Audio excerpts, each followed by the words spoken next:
So I'm in open D tuning for this lesson, which is D, A, D, F sharp, A, and D from low to high. So low string goes down a whole step, fifth string stays the same, fourth string stays the same, third string goes down a half step, and then the top two strings go down a whole step. And I'm just going to point out a few chord voicings, and basically all I'm doing is translating some of my favorite 9th and 6th chords that I use to play blues in E over to open D tuning, and really just changing, pretty much mostly just changing one note on the third string, but it just kind of helps when I think about it anyway. I just think of them as these are the new shapes. So basically I've got, if you were just in open D and you added 2nd fret on the 2nd string, now you'd have a D6 chord. And the next position up of that would be here. I've got the 5th, 5th, and 4th strings, and that's a D6 chord. But if you came down a whole step, now you'd have a D9 chord. Here's the 5th, the flat 7, and the 9. Now you could actually also add in the 3rd of the chord on the 4th string. That's kind of cool. And once you've done that, you could also make a D7 sharp 9, because now you've got the 3rd and the 5th and the flat 7 and the sharp 9 on top.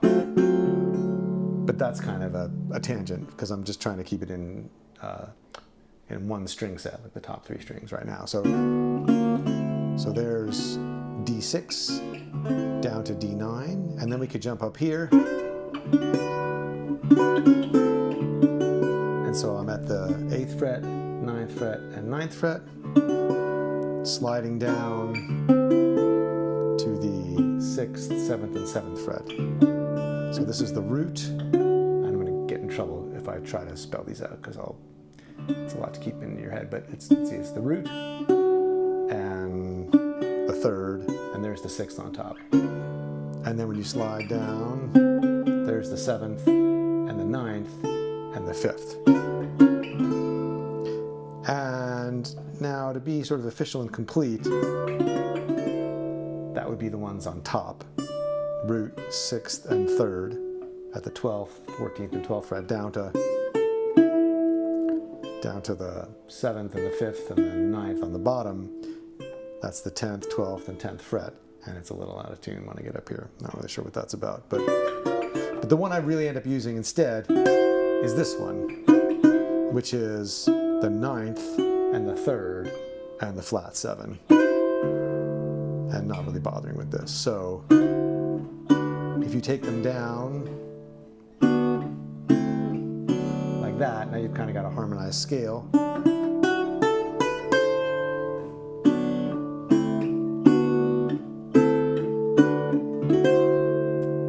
And you can use them all different kinds of ways. Whenever you have the shapes that are a whole step apart, you can connect them chromatically.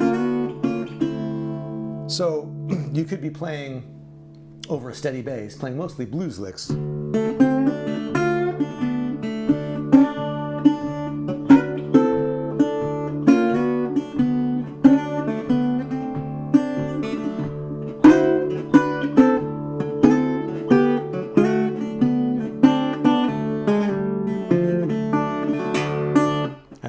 Cheat to cover this melody note, right? Because this is the 4th, and it doesn't really harmonize with any E chords, but it does harmonize with, well, sorry, we're in D, so it doesn't really harmonize with any D chords. This is the note G, actually.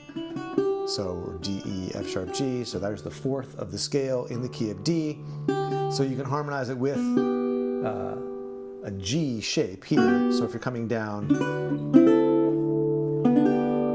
could use either all 3 strings on top to make a little G triad, the 3rd, 5th, and root of G, or you could just spell out, you could outline the chord using the interval of a 6th, playing the 3rd and the root of G.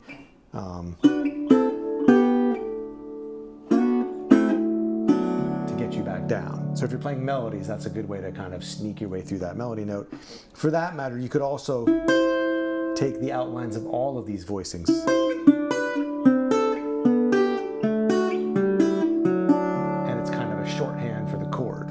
So then you have the option of playing the chords or just playing the outlines. And this would even work if you were playing slide.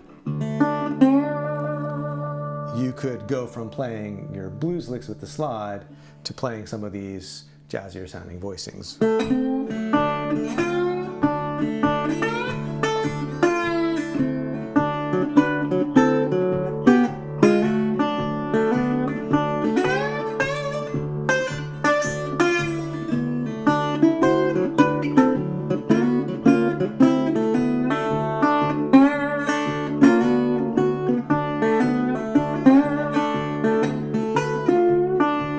So it just means that when you're in the tuning, you can grab more than just the usual 7th chords or open position shapes, and you can get some of those new colors into your playing, whether you're playing slide or you're playing standard.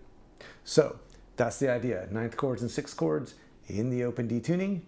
So check it out, try out some of those things. Drop me a line below if you got a question or comment about any of that, and I'll see you next time.